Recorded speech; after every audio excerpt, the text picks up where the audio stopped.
tertentu yang ada di gudang, kita terpaksa harus, bukan terpaksa, memang harus melihat catatan, ya, komponen kode A1, B1, DC1 tinggal sekian biji, komponen A1, B2, C1 tinggal sekian biji, kelihatan di catatan gudang.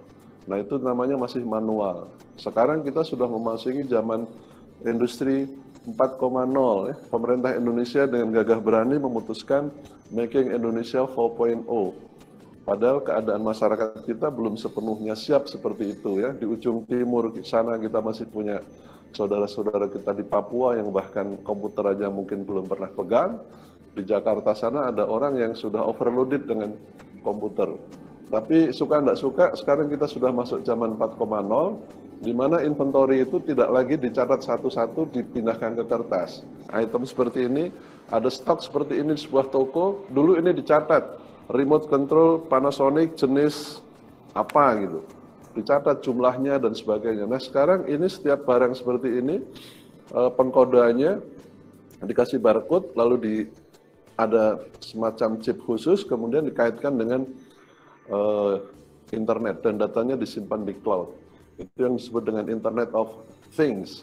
Sehingga nanti barang itu keluar masuk bisa dari rak toko untuk diambil orang konsumen untuk dibeli, atau barang keluar dari gudang untuk dibawa ke ruang produksi, semuanya tanpa paper. Kalau di toko makanan misalnya susu kotak gitu ya, kita akan isi rak itu, kalau di dalam rak sudah tersisa tinggal hanya 5 kotak susu. Nah, untuk mengetahui 5 kotak susu, dulu kita harus ngecek di catatan. Nah, sekarang tidak.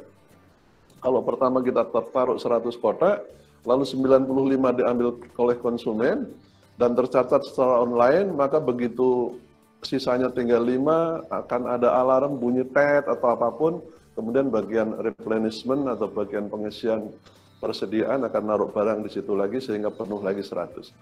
Nah, makin ke sini kecenderungannya akan makin seperti itu, sehingga di kampus pun kita harus mulai memikirkan cara-cara baru mengajarkan tentang inventory ini, tidak lagi dengan metode-metode klasik, tapi sudah harus memasukkan metode-metode terbaru untuk mengurus inventory. Para mahasiswa juga harus aktif membaca literatur-literatur mutakhir tentang inventory, sehingga kita tidak ketinggalan zaman secara teori, secara teknologi, atau secara prakteknya. Selanjutnya mengenai biaya persediaan, ada beberapa hal yang harus kita ketahui. Yang pertama adalah biaya yang terkait dengan penyimpanan persediaan. Biaya ini bisa berupa biaya sewa gudang, biaya utilitas, mulai dari listrik, air, dan sebagainya, dan juga biaya yang dikeluarkan untuk membayar karyawan yang bertugas untuk mengelola gudang atau mengelola fasilitas penyimpanan tersebut. Kemudian yang kedua adalah biaya yang terkait dengan pengadaan atau pemesanan dari persediaan tersebut. Pertama dari biaya untuk menentukan supplier, biaya untuk pemesanan, biaya survei, atau biaya transportasi untuk mendatangkan misalnya barang dari supplier ke perusahaan, atau sebaliknya bagaimana biaya pengiriman dari perusahaan kepada distributor atau konsumen. Dan yang ketiga, biaya yang terkait dengan kekurangan persediaan, yaitu biaya yang terjadi apabila terjadi stock out dan kita tidak bisa memenuhi permintaan dari konsumen, sehingga potensial loss dari kekurangan tersebut harus kita hitung menjadi biaya akibat kekurangan dari persediaan.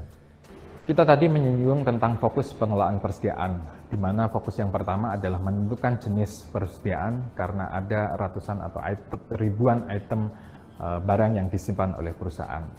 Kita harus menentukan pada mana barang-barang menjadi prioritas untuk dikelola dengan baik. Untuk menentukan itu ada pendekatan klasifikasi ABC. Metode ini adalah untuk memilah item barang yang disimpan menjadi klasifikasi A, klasifikasi B, dan klasifikasi C. Klasifikasi A adalah klasifikasi di mana jumlah itemnya tidak lebih dari 15%, tapi 15% item itu mempunyai value atau mempunyai nilai antara 70 sampai 80% dari total nilai item yang disimpan oleh perusahaan. Sementara yang tergolong dalam klasifikasi B adalah jumlahnya tidak lebih dari 30% dari total item yang disimpan oleh perusahaan, tetapi value-nya maksimal adalah 15% dari total value dari seluruh item yang disimpan oleh perusahaan tersebut. Sementara klasifikasi yang terakhir adalah klasifikasi C. Klasifikasi C ini adalah dari jumlah item yang disimpan antara 50 sampai 60%, tetapi nilainya sangat kecil, yaitu antara 5 sampai 10% dari total nilai barang yang disimpan oleh perusahaan. Sehingga dengan demikian pengelolaan persediaan umumnya difokuskan pada item-item yang termasuk di dalam klasifikasi A. Untuk menentukan seberapa banyak jumlah barang yang dipesan dan kapan barang tersebut dipesan, ada beberapa pendekatan. Yang pertama adalah model Economic Order Quantity atau EOQ, yang kedua adalah Production Order Quantity atau POQ, dan yang ketiga adalah Quantity Discount Model. Kita akan fokus pada metode yang pertama, yaitu Basic Economic Order Quantity. Basic Economic Order Quantity Model ini memiliki beberapa asumsi yang penting. Yang pertama adalah permintaan tersebut harus diketahui, bersifat konstan dan independen.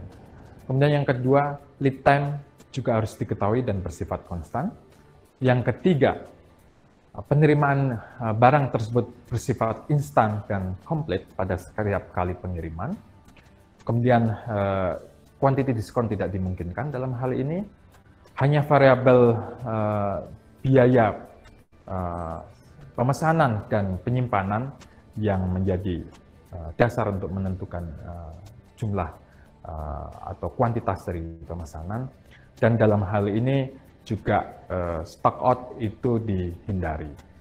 Ini adalah beberapa asumsi dalam model EOQ. Ini adalah grafik tentang penggunaan persediaan dalam kurun waktu tertentu yang menjadi dasar model Economic Order Quantity. Kita bisa lihat pada grafik jika key itu menunjukkan adalah maksimum inventory level, kemudian dalam waktu tertentu persediaan tersebut digunakan hingga mencapai pada minimum inventory level tertentu, dan selanjutnya ketika persediaan diterima kembali maka akan bertambah sejumlah Q, dan nanti kemudian secara bertahap barang tersebut digunakan mencapai pada level minimum inventory tertentu, dan selanjutnya hal itu akan terus-menerus berjalan. Sehingga kita bisa menentukan kemudian rata-rata permintaan di tangan adalah Q atau maximum inventory level tersebut dibagi menjadi 2. Selanjutnya kita dapat melihat grafik bagaimana antara biaya pemesanan dan biaya persediaan. Pada grafik ini titik yang optimal yang bisa dicapai adalah titik di mana biaya yang minimal itu bisa didapat. Titik tersebut terjadi apabila terjadi perpotongan antara kurva biaya penyimpanan dan kurva biaya persediaan. Dalam menentukan jumlah yang optimal untuk dipesan dalam pendekatan model Economic Order Quantity, hal-hal yang harus kita ketahui yang pertama adalah kita harus menentukan berapa besar permintaan tahunan dari unit tersebut untuk item persediaan. Kemudian yang kedua, kita harus menentukan biaya pemesanan dari masing-masing pesanan. Kemudian yang ketiga adalah biaya penyimpanan per unit per tahun dari item persediaan tersebut. Biaya pemesanan tahunan bisa kita hitung dengan jumlah pesanan yang dilakukan setiap tahun dikalikan dengan biaya pemesanan dari setiap order tersebut dilakukan, atau kita bisa hitung dengan formula D dibagi Q dikalikan dengan S. Selanjutnya biaya penyimpanan juga harus kita hitung dengan mengetahui berapa level rata-rata dari persediaan dikalikan dengan biaya penyimpanan per unit atau per item persediaan per tahunnya. Atau kita bisa hitung dengan Q dibagi dengan 2 dikalikan dengan H. Sebagai contoh sederhana untuk menentukan jumlah economic order quantity, kita bisa lihat di sini misalnya diketahui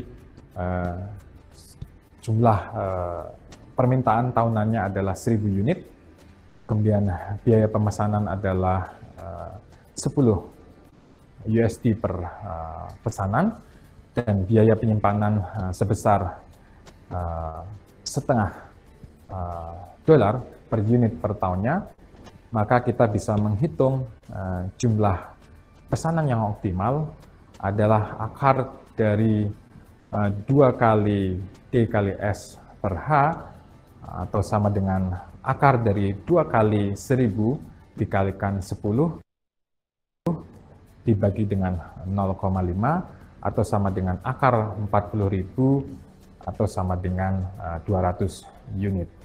200 unit ini adalah jumlah pesanan yang optimal. Yang terakhir, fokus kita adalah menjawab kapan persediaan atau pesanan tersebut dilakukan. Jika model EOQ atau Economic Order Quantity menjawab seberapa banyak persediaan yang harus dilakukan, Reorder Point atau ROP menjawab kapan persediaan tersebut atau pesanan tersebut itu dilakukan. ROP atau Reorder Point dapat dihitung dengan formula perkalian dari permintaan harian dikalikan dengan lead time dari pesanan tersebut dalam hitungan hari. Jika kita melihat pada grafik berikut atau kurva dari reorder point berikut, kita bisa melihat bahwa ada key yang menunjukkan jumlah persediaan yang optimal, kemudian ada penggunaan item tersebut per hari atau D, dan pada titik tertentu ROP harus dibuat dengan mempertimbangkan lead time, yaitu jarak waktu antara pesanan tersebut dilakukan hingga pesanan tersebut sampai di perusahaan. Kita bisa mengambil contoh untuk menentukan ROP ini, semisal ada permintaan tahunan sebesar 8.000 unit per tahun dengan 250 hari kerja per tahun, maka kita bisa menghitung permintaan harian dengan membagi 8.000 dibagi dengan 250, sehingga kita bisa mendapatkan permintaan harian sebanyak 32 unit, dan kemudian kita menghitung ROP dengan asumsi misalnya lead time dari pesanan tersebut adalah 3 hari kerja, maka ROP sama dengan 35 unit pesanan per hari tersebut dikalikan dengan 3 hari kerja adalah kita bisa dapat 96 unit. Sehingga jika persediaan sudah mencapai pada level 96 unit, maka kita harus melakukan pemesanan kembali. Demikian materi singkat mengenai manajemen persediaan yang mengulas tentang alasan mengapa manajemen persediaan dilakukan dan fokus mengenai manajemen persediaan untuk menjawab prioritas jenis persediaan, seberapa banyak persediaan, dan kapan pesanan persediaan itu dilakukan. Semoga bermanfaat. Terima kasih.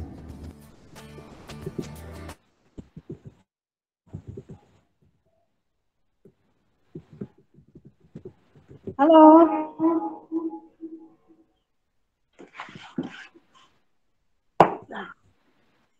Halo.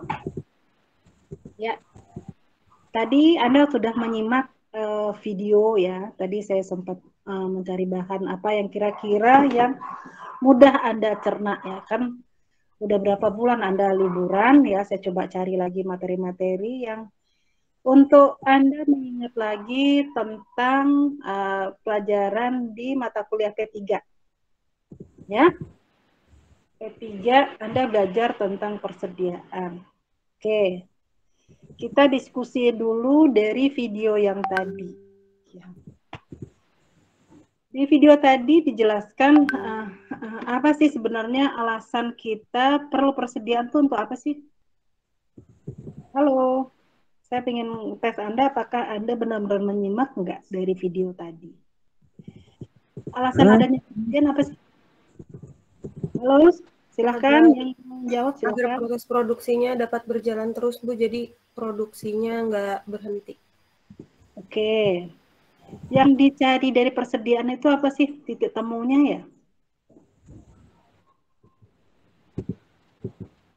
Titik temu antara apa dan apa? Ada nggak tadi dibahas? Kan harus ada cut off dong, ya, antara apa dan apa. Persediaan itu kan nggak boleh terlalu banyak dan nggak boleh sedikit. Yang dicari dalam persediaan itu apa sih? Perlunya apa sih? Kayak kita hidup kan? Kan kita juga butuh keseimbangan kan ya. Dalam persediaan itu ya terjadi keseimbangan antara apa dan apa. Ada nggak tadi dibahas? Halo, hayo. Tadi Anda nyimak nggak? Antara biaya penyimpanan sama biaya pemesanan, Bu.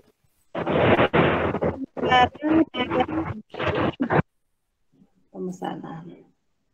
Kemudian tadi juga ada disinggung ya antara titik kepuasan konsumen dengan biaya ya. Ya, antara di manajemen kualitas kan kita juga belajar tentang keseimbangan antara biaya dan kualitas. Dalam persediaan juga seperti itu ya. Kita nggak mungkin menyiapkan semua produk. Karena kalau banyak yang kita siapkan, berarti itu ada fasilitas yang nganggur. Itu kan waste bagi perusahaan. Kemudian kalau terlalu sedikit, efeknya apa? Bisa kehilangan sales. Ya, kehilangan. Dalam marketing, ya, untuk mencari customer itu gampang. Tapi untuk mencari pelanggan itu sulit.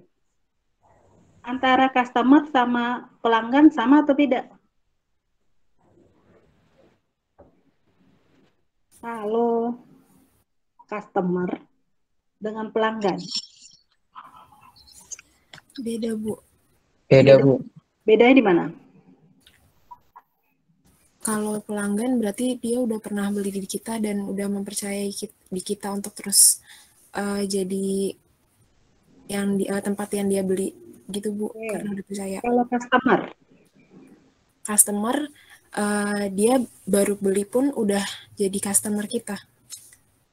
Kan dekat pada dasarnya dari customer, berarti pernah menggunakan produk kita.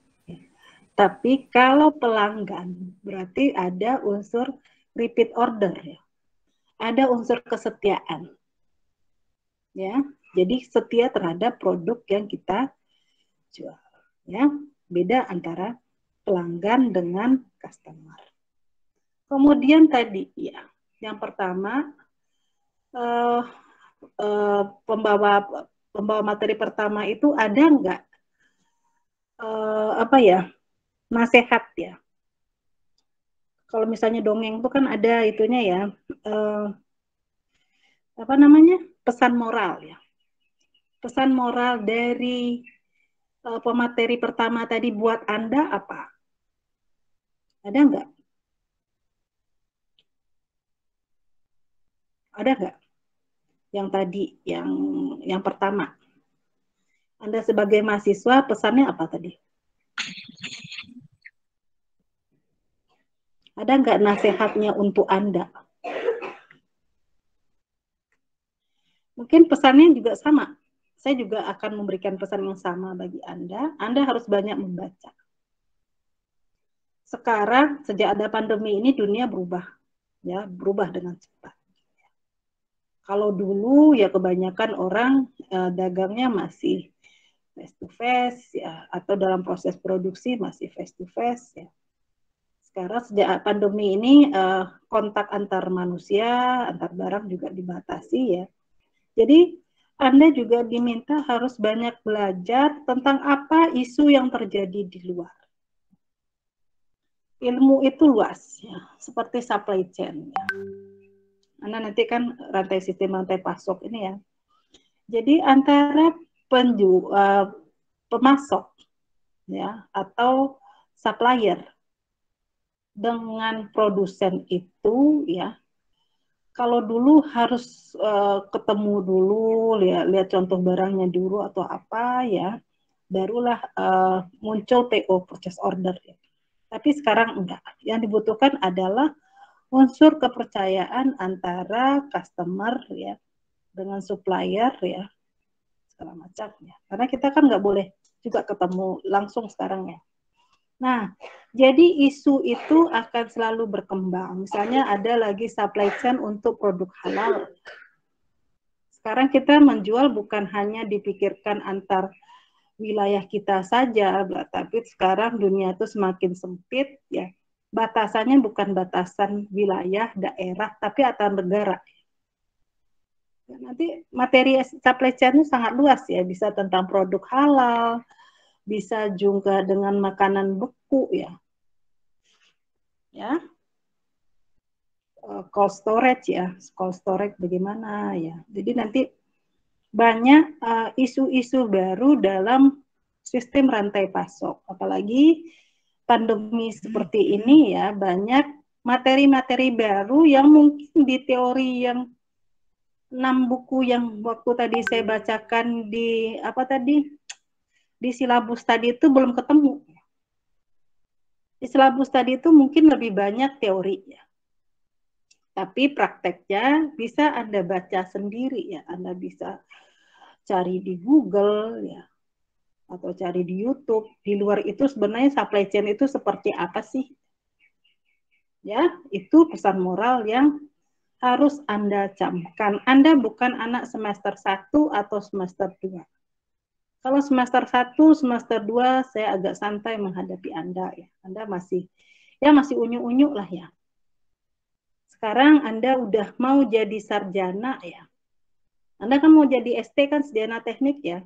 Jadi beda dong caranya dengan mengatasi semester Anda di semester 1, semester 2 dengan Anda di semester 7 ke atas ya. Anda yang harus rajin untuk mencari materi-materi terbaru. Ilmu itu berkembang. Oke, ada pertanyaan sebelum kita masuk materi yang lain? Cukup, Bu. Cukup. Oke, tadi dibahas juga tentang biaya kualitas. Biaya kualitas itu apa aja sih? Biaya kualitas, biaya penyimpanan. Aduh, udah mulai liar nih. Biaya penyimpanan itu apa saja sih tadi dibahas? Ada nggak tadi dibahas tentang biaya penyimpanan? Biaya penyimpanan itu contohnya biaya sewa gudang, Bu. Oh ya, terus apa lagi? Biaya pemeliharaan barang. Terus? Biaya modal. Pajak, Bu. Pajak?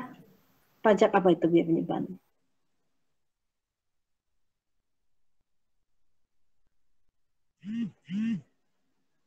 Oke, sekarang tadi hanya pemanasan, sekarang kita mulai ke materi.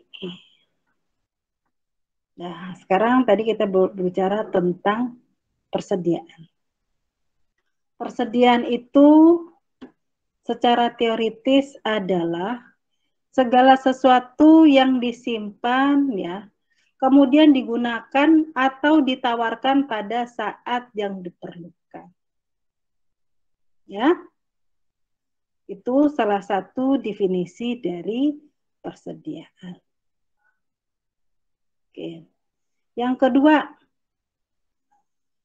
kalau dari finansial, ya, dari aspek keuangan, ya, persediaan itu apa sih? Ya? Persediaan itu adalah sumber dana yang menganggur yang dimiliki oleh perusahaan. Kenapa di sini dikatakan menganggur? Apakah dia nggak kerja ya? Kenapa di sini dibilang menganggur dananya? Halo. Kenapa persediaan itu dikatakan sumber dana yang menganggur?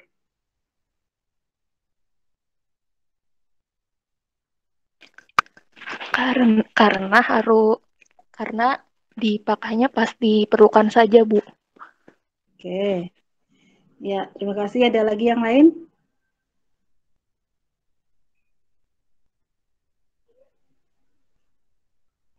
Oke. Kalau Anda ingat di laporan keuangan atau neraca, persediaan tuh di sisi kiri atau di sisi kanan?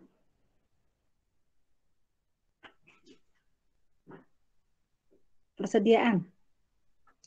Di sisi kiri atau di sisi kanan? Sisi kiri itu apa sih? Wah, udah lupa. Jangan-jangan Anda udah lupa nih. Analisis biaya nih. Analisis biaya, Anda belajar tentang neraca, ada sisi kiri dan ada di sisi kanan. Di sisi kiri itu ya tentang aset, ya di sisi kanan itu adalah kewajiban dan modal ya. Pertanyaan saya, kalau persediaan itu di sisi kiri atau di sisi kanan?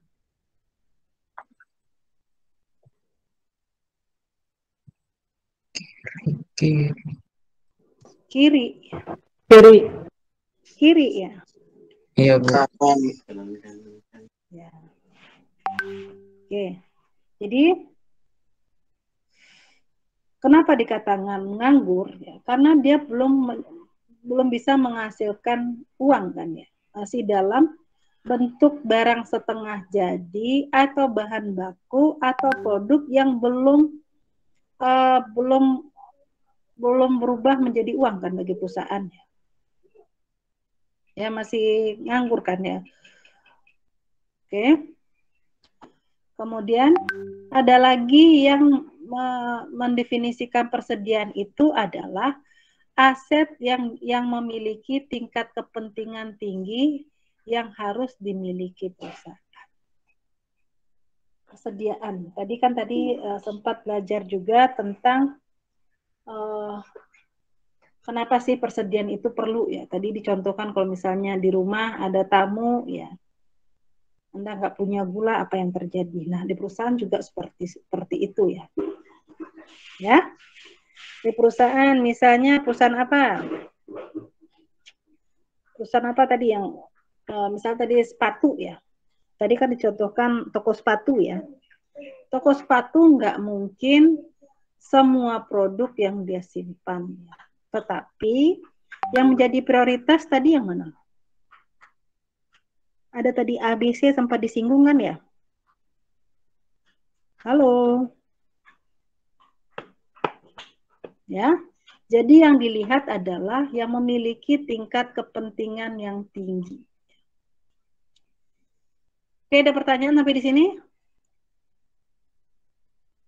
Halo. Halo. Kalau nggak ada kita lanjut ya. Nah, sekarang kita belajar tentang sistem pengendalian persediaan. Ya. Jadi kita sudah belajar tentang sistem. Sistem apa? Bagaimana caranya kita mengendalikan persediaan. Idealnya persediaan itu jangan terlalu banyak atau jangan terlalu sedikit. Karena yang terlalu itu nggak bagus ya. Misalnya Anda buat kopi. Kopi yang enak itu yang seperti apa sih? Kopi. Yang suka ngopi? Pahit, Bu. Yang takarannya pas, Bu. Nah, takaran pas itu maksudnya apa? dari itunya bubuk kopinya dengan gulanya Jadi tidak ada yang terlalu ya, berlebihan. terlalu manis ya, tidak terlalu pahit, tidak terlalu panas dan tidak terlalu dingin. Karena yang terlalu itu tidak bagus ya. Jadi dalam mengendalikan juga seperti itu, mengendalikan persediaan tidak boleh terlalu banyak dan tidak boleh juga terlalu sedikit.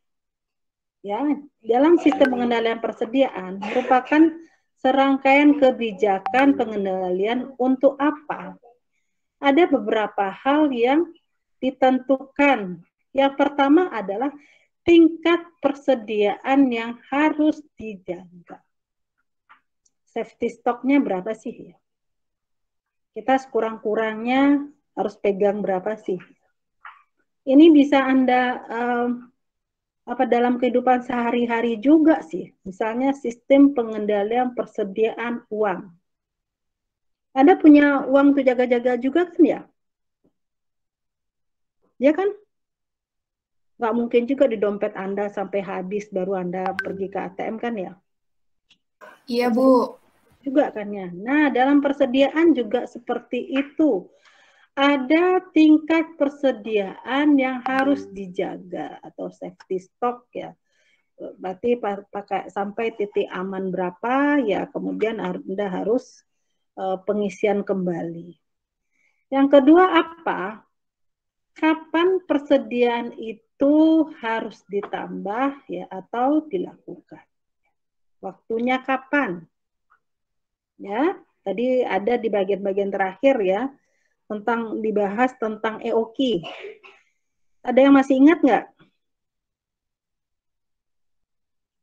Tadi kan dibahas sedikit ya tentang EOQ ya. Jadi karena ini masih tahap-tahap awal ya, perkuliahan awal ya, jadi masih mengingat-ingatkan Anda pada materi-materi sebelumnya.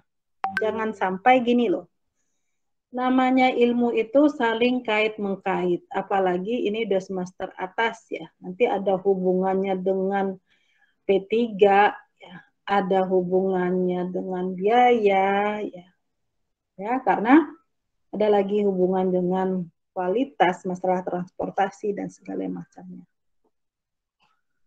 Oke, kemudian apa lagi? Kapan itu berarti waktunya?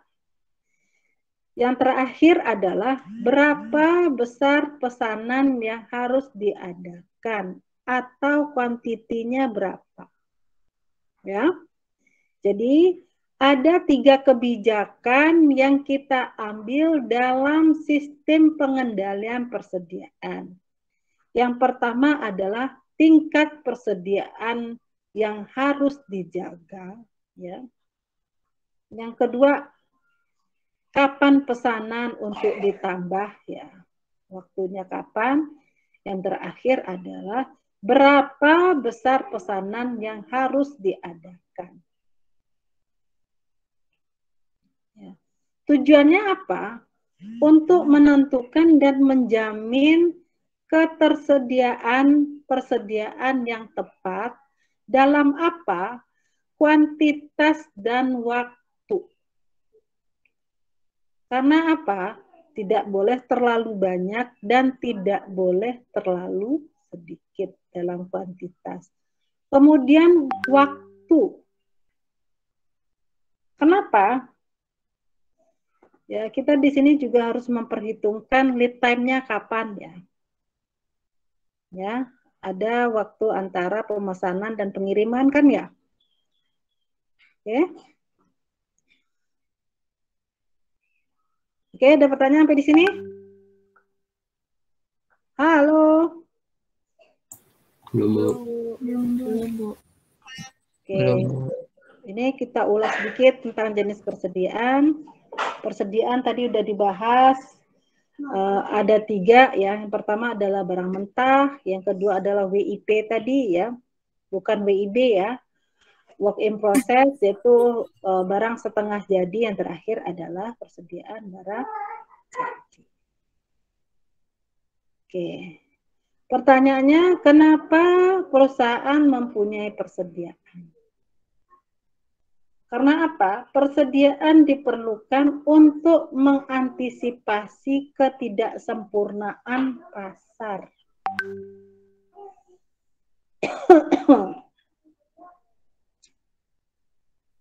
Maksudnya apa sih ini ya? Kenapa perusahaan mempunyai persediaan? Karena mengantisipasi ketidaksempurnaan pasar. Nah, pandemi corona itu mulainya dulu waktu Maret di Indonesia itu Maret 2020. Efeknya ada nggak yang Anda rasakan bagi perusahaan? Halo, ada nggak? Efeknya apa?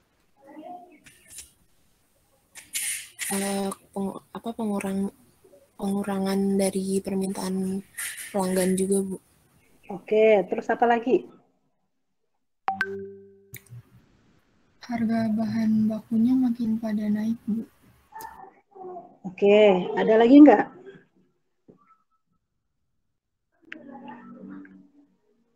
Ya. Oke, pertanyaan saya, perusahaan yang survive waktu keadaan ini ya perusahaan yang mana? Yang medis, Bu. Yang medis, kemudian apa lagi? Commerce, Bu. Commerce, terus apa lagi?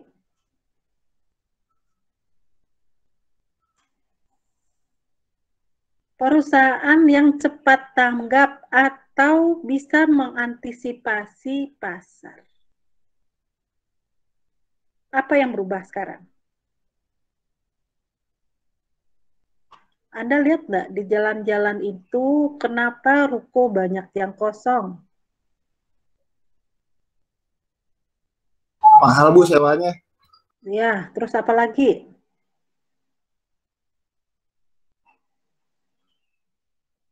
Ada perubahan nggak? Penjualannya berubah, Bu, jadi ke online. Ya, ada perubahan. Ya. Oke. Jadi, kenapa perusahaan harus mempunyai persediaan? Persediaan itu diperlukan untuk mengantisipasi ketidaksempurnaan pasar. Sekarang tuh pasar sempurna atau enggak?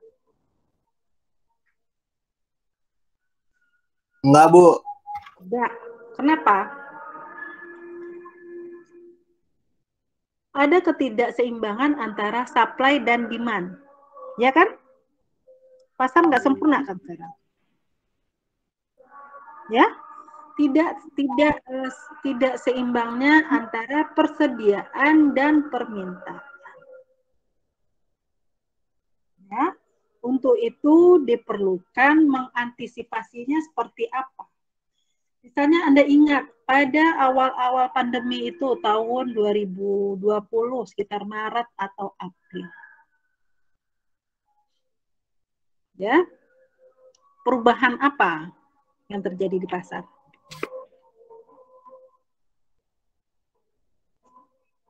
Orang harus berpikir bagaimana penjualan itu ya biayanya diturunkan seminimal mungkin.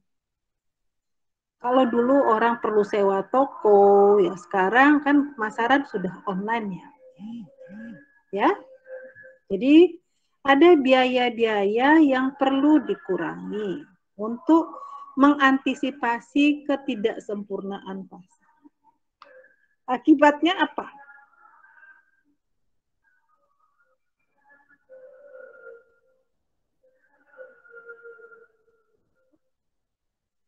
Oke, akhirnya muncullah ya sistem penjualan secara online itu semakin marak ya. Jadi untuk kadang-kadang seorang pedagang itu perlu nggak dia punya stok sekarang? Perlu nggak? Halo. Perlu, Bu. Hah? Perlu. Itu kalau zaman dulu iya. Zaman sekarang apa? Sekarang teknologi loh. sekarang tadi dikatakan 4.0 ya, atau sekarang mungkin udah 5.0 ya. Yang terjadi sekarang apa? Ya? Kadang-kadang orang nggak perlu stok, tapi dia bisa menjual nggak? Bisa, Bu. Bisa, Bu. Untuk produksi bisa nggak seperti itu? Bisa. Syaratnya apa? Dia harus tahu yang mana hulu, yang mana hilir. Maksudnya apa?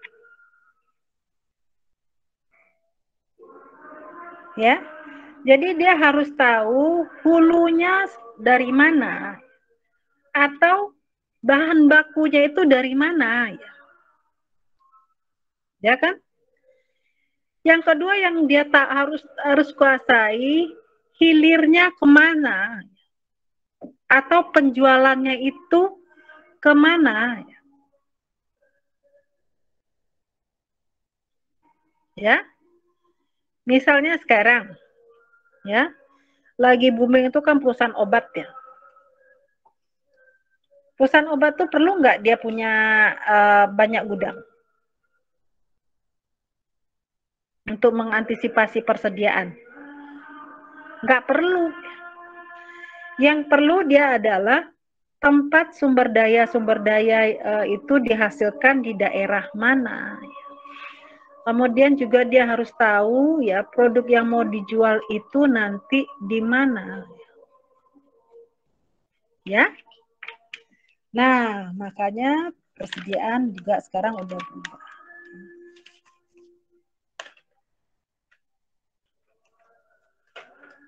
Oke. Ini masih paradigma lama. Jika perusahaan membutuhkan bahan mentah untuk proses produksinya, bahan mentah akan datang pada saat itu juga. Ya, ini yang diharapkan perusahaan kan. Jadi dia nggak perlu menyediakan gudang lah namanya ya. Karena gudang itu kan merupakan biaya tambahan lagi bagi perusahaan. Nah, tetapi ya itu kan idealnya ya. Kapan dibutuhkan bahan mentah itu akan datang. Tetapi yang terjadi apakah diminta sekarang langsung datang sekarang? Belum tentu ya. Makanya di sini untuk mengantisipasi tersebut, maka perusahaan harus punya persediaan. Nah, ini menetapkan persediaan. Dalam menetapkan persediaan itu ya ada kesalahan. Berarti kita harus bisa tarik-menarik. Kenapa? Kalau persediaan terlalu kecil, ya, hilangnya kesempatan ya, opportunity ya untuk menjual. Misalnya ada order besar nih, tapi di stok kita nggak ada. Akhirnya laba perusahaan juga akan semakin kecil. Akibatnya apa? Kalau sebaliknya, kalau kita persediaan terlalu besar. Jadi dikatakan bahwa persediaan itu adalah biaya menganggur atau aset yang menganggur ya, atau uang yang menganggur. Perusahaan sudah mengeluarkan biaya tapi belum menghasilkan apa-apa bagi perusahaan. Kemudian ada juga persediaan itu yang mempunyai resiko. Resiko apa? Misalnya material-material obat, ya, bahan kimia untuk obat. Biasanya mereka butuh penanganan khusus untuk penyimpanan lah namanya, ya. Itu kan biaya juga. Nah, kemudian bahan-bahan itu juga punya expired date ya, atau batas kadaluarsa ya. Akibatnya terlalu banyak, biayanya juga akan semakin besar. Oke, sebelum kita lanjut ada pertanyaan?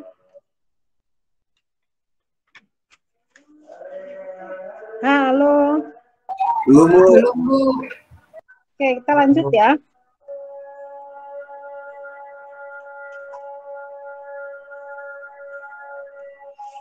Oke.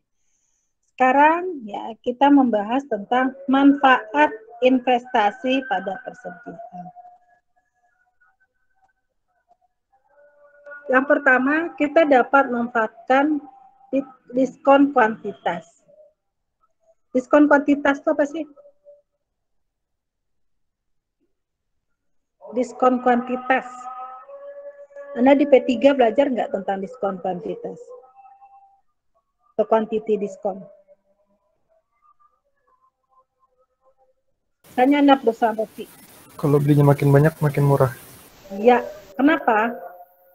Karena ongkos produksinya bisa langsung sekaligus. Ya, jadi biasanya untuk menarik pelanggan, perusahaan memberikan diskon pada kuantitas-kuantitas tertentu. Misalnya Anda perusahaan roti, Anda beli 100 kilo dengan Anda beli 10 kilo, harganya sama atau beda? Beda, Bu. Beda, Bu. Semakin banyak, biasanya diskonnya juga akan semakin besar. Ya. Jadi kalau diskon itu kan bisa mengurangi biaya. Ya. Oke, tapi kadang-kadang ini juga merusak juga ya. Misalnya kayak saya, ibu-ibu ya, modis banget ya, modal diskon ya. Pas lagi diskon dibeli, ntar bingung makanya kapan. Nah, tapi dalam perusahaan juga diskon itu juga harus dipertimbangkan ya. Karena semakin besar diskon, maka biaya juga akan semakin berkurang. Yang kedua adalah menghindari kekurangan bahan atau out of stock. Ya, misalnya dan udah langganan di sana, ya tiba-tiba barang yang Anda inginkan itu nggak ada, gimana rasanya? Ya, perusahaan kecewa kan customer-nya. Untuk menghindari kekecewaan dari pelanggan, kita makanya dilakukan persediaan pada item-item tertentu ya. Kemudian manfaat bagi pemasaran. Nah, oke, kalau kita pergi ke suatu tempat, apa yang kita inginkan ada? Image kita tentang perusahaan itu gimana? Bagus kan ya? Karena Anda rasa lengkap. Ya, apa yang Anda minta ada di situ ya. Oke, kalau akibatnya apa? Customer satisfaction kan. Pelanggan itu puas ya, maka perusahaan akan semakin untung. Kan sebel juga kalau kita bisa pergi ke satu tempat ya, cari A, B, C, kita harus keliling-keliling ke beberapa tempat. Kenapa enggak kita belanja pada satu tempat tetapi semuanya lengkap? Ya. Itu manfaat bagi pemasaran. Oke, ada pertanyaan? Halo. Oke. Sekarang spekulasi. Nah, spekulasi itu maksudnya apa sih? Spekulasi. Perkiraan, Bu. Perkiraan. Spekulasi ya. Pertaruhan, Bu. Nah, kayak judi ya. Spekulasinya ya. Nah, persediaan. Biasanya ya, kita tuh kan punya siklus-siklus tertentu ya. Misalnya, waktu mau puasa, ada nggak spekulasi di sana? Ada, Bu. Apa itu? Kayak nyetok-nyetok bahan baku. Nah, itu stok kan, persediaan berarti kan ya. Ya, Bu. Perusahaan mengantisipasi adanya kenaikan harga. Makanya biasanya sebulan sebelum puasa, itu barang-barang udah hilang dari pasar. Karena perusahaan udah stok persediaan. Ya. Udah menyimpan persediaan untuk apa? untuk mengantisipasi kenaikan harga.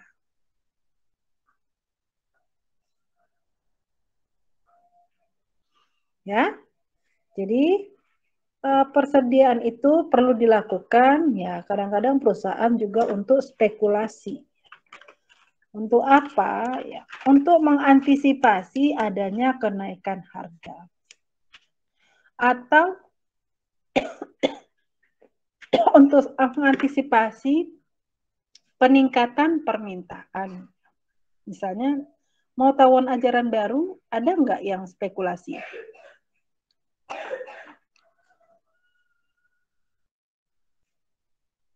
Atau mau tahun baru ya, ada spekulasi nggak?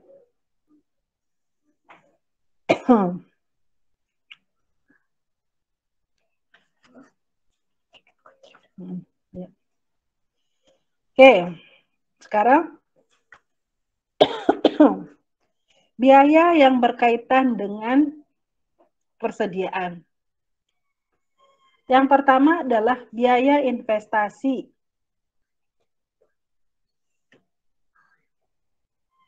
Ya. Investasi pada persediaan seperti investasi pada piutang atau modal kerja. Nah, ini pertama adalah investasi. Yang kedua adalah biaya penyimpanan. Biaya penyimpanan itu apa?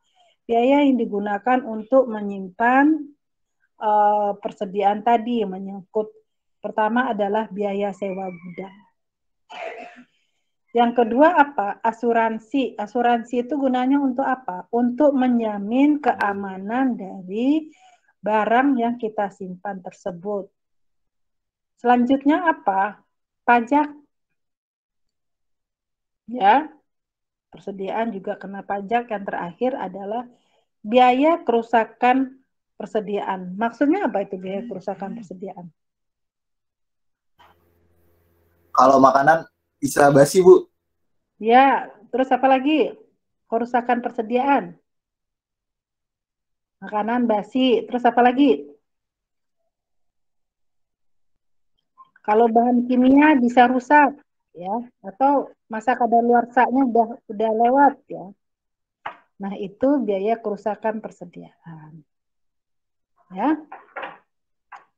Kemudian biaya order atau biaya pemesanan adalah biaya untuk memperoleh persediaan. Perusahaan harus melakukan order persediaan. Biasanya menyangkut biaya administratif, ya. Misalnya Anda untuk memesan itu Anda butuh telepon nggak? Atau internet nggak? Untuk memesan PO. Untuk membuat PO ya, Anda butuh internet kan? Butuh pulsa lah ya. Di pulsa Anda bisa menghubungi supplier ya. Kemudian biaya apa lagi? Biaya transportasi dan pengangkutan persediaan. Biasanya sih ada kesepakatan di awal antara perusahaan dengan supplier. Yang menanggung biaya sampai ke pabrik itu apakah supplier ataukah perusahaan. Kemudian bagaimana biaya pengangkutannya. Biasanya ada kesepakatan antara dua pihak. Oke, ada pertanyaan?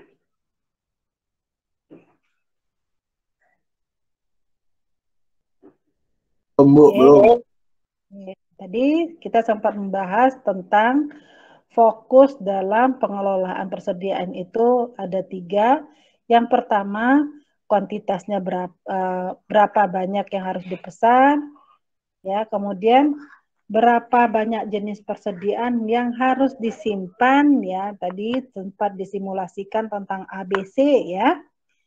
Kemudian yang terakhir adalah kapan, ya, sebaiknya persediaan dipesan, ya. Reorder point itu kapan? Oke, ada pertanyaan sampai di sini? Kemudian kita masuk tentang biaya persediaan. Yang pertama biaya penyimpanan persediaan, biaya ini kan tadi udah ya, biaya penyimpanan. Selanjutnya adalah biaya penyimpanan, termasuk tadi biaya gudang, pemeliharaan, biaya modal tanaman, pajak asuransi tadi ini udah. Nah, cara menghitung. Besarnya biaya carrying cost dapat diperhitungkan dengan dua cara. Yang pertama berdasarkan persentase tertentu dari inventory rata-rata. Yang kedua adalah berdasarkan biaya per unit barang yang disimpan. Ya, ini ada dua cara ya, nanti kita akan bahas ya tentang biaya penyimpanan. Kemudian tadi ada biaya pemesanan, tadi sudah kita bahas ya. Nah, oke, di video tadi ya sempat disinggung dalam beberapa metode dalam manajemen persediaan. Tadi dibahas tentang EOQ, metode EOQ. EOQ itu apa sih?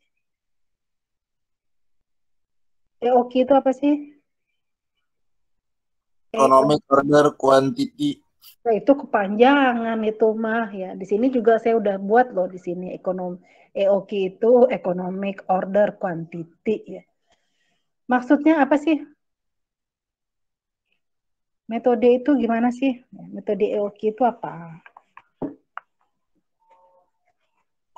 Metode apa? Inti dari metode ini apa? Untuk menentukan pesanan yang paling ekonomis. Iya, kita harus bisa menentukan berapa pesanan yang ekonomis. Jadi tidak terlalu banyak dan tidak terlalu sedikit.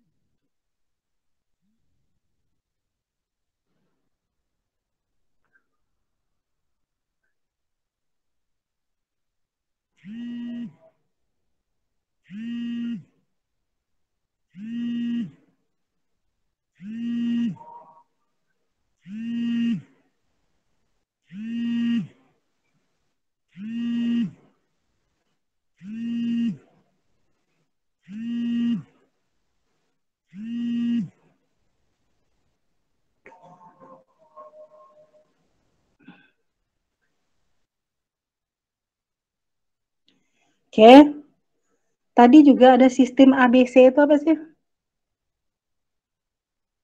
Tadi ada ABC kan dibahas tadi di video tadi? Itu Bu untuk pendekatan klasifikasi ABC untuk memilih barang yang bakal disimpan. Iya, berarti ada prioritasnya ya? Iya. Yang jadi prioritas dari ABC itu yang mana? Yang A, yang umum digunakan. Ya. Yang A yang umum digunakan atau yang punya nilai yang tinggi? Iya, punya value karena dia punya value yang tinggi, jadi dia yang biasa digunakan. Oke, berarti yang A ya. Nanti kalau Anda mau mempelajari lagi, silakan. Materi sudah saya kirimkan ke LMS ya. Silakan Anda pelajari lagi ya. Kalau Anda rasa kurang dari materi A saya, silakan Anda cari-cari lagi ya. Anda berhak kok. Saya membebaskan mahasiswa untuk memilih materi ya, tapi dari sumber yang bisa dipertanggungjawabkan ya, lo ya. Oke, silahkan kalau ada yang mau bertanya.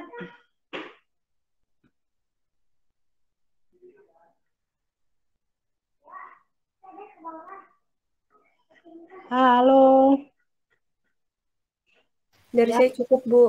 Ya, tadi membahas tentang EOQ. EOQ itu adalah kuantitas pesanan yang ekonomis, yaitu kita suatu metode untuk menentukan berapa jumlah pesanan yang paling ekonomis untuk satu kali pesan. Kita mau tahu tuh satu kali pesan itu berapa sih yang paling ekonomis ya. Berarti yang biayanya yang paling mudah. Ingat, prinsip dari ekonomi itu adalah bagaimana kita mengeluarkan sumber daya yang sedikit mungkin untuk menghasilkan laba yang sebesar.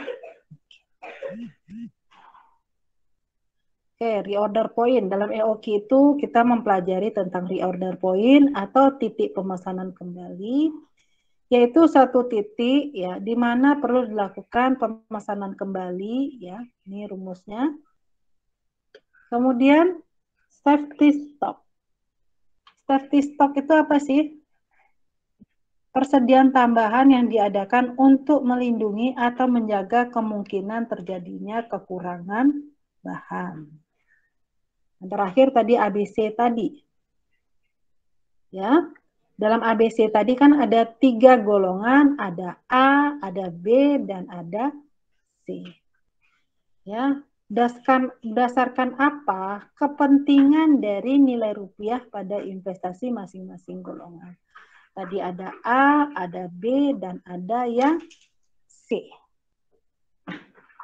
Ya. Hari ini sampai di sini materi kita. Kalau ada yang mau bertanya, silahkan.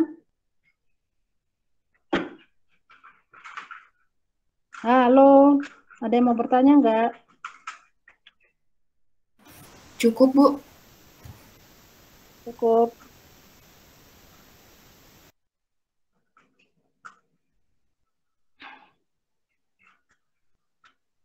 Kalau cukup, sebentar.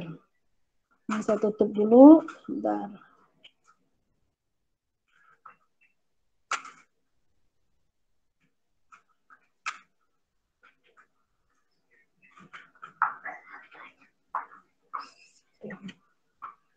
Oke, kita itu dulu ya.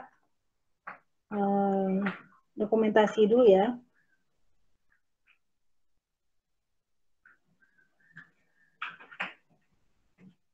Oke. Nah, Azari mana nih? Azari Novia Isa. Halo, Azari. Ada, Bu? Ada. Livia? Livia. Ada, Bu. Martin? Martin? Halo, iya Bu, hadir Bu. Hadir. Randy? Halo, Randy. Ya, hadir Bu. Hadir. Miss Rina? Hadir, Bu. Zalzila? Hadir, Bu. Wahyu? Wahyu? Halo, Wahyu. Wahyu. Nah, nih. Wahyu, panggilan ketiga ya, Wahyu ya.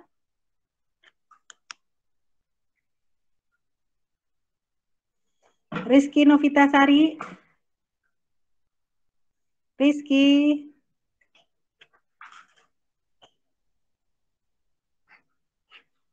Rizky Novitasari.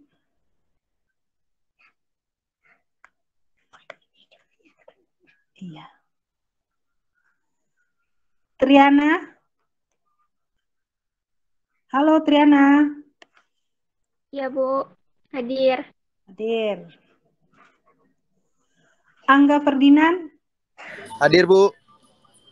Sidik. Halo Sidik. Hadir Bu. Amir.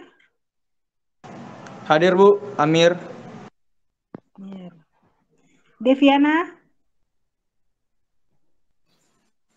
Hadir Bu. Ilham. Hadir Bu. Mana Ilham? Loh, kok gambarnya cewek? Iya Bu, itu foto doang Bu. Ah, saya pengen ngeliat muka kamu kok. Nanti Ilham Akbar yang saya ingat nanti. Ilham, mana nih? Tampilan kamu mana nih Ilham? Kok gambar cewek sih? Ilham, nah kan enak itu ya. Jangan sampai di jalan saya lupa ini sama kamu ya. Oke. Reski? Saya Bu, ada Bu. Lah, kamu lagi di mana nih Reski?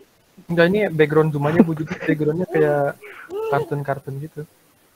Oh alah, saya pikir ini backgroundnya laptop Masa Bu ada di kelas tuh, ada pisang, ada apel. Iya, makanya. Saya pikir Anda ikut itu kelas virtual anak playgroup ini ya? Iya. Sri Suktia. Sri. Hadir, Bu. Hadir. Iya, hadir, Bu. Iya. Doni. Hadir, Bu. Doni. Lah, muka kamu mana, Doni? Gelap, Bu, gelap. Waduh, saya Bu. lebih gelap lagi. Oke. Sabila. Hadir, Bu. Iqbal. Hadir, Bu. Muhammad Lufi Muzaki. Hadir, Bu. Muhammad Lufi. Zanuardi. Hadir, Bu. Zanuardi. Hadir, Bu. Ninedi. Hadir, Bu. Regina.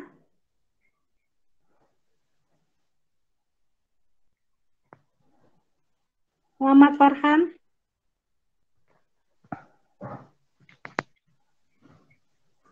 Muhammad Farhan.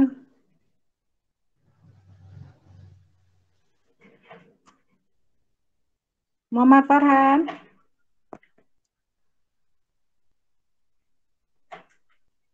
Safira. Hadir, Bu. Rifka. Hadir, Bu. Alfi. Hadir, Bu. Galuh.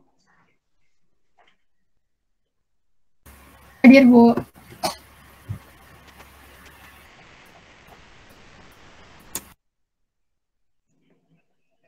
Restu.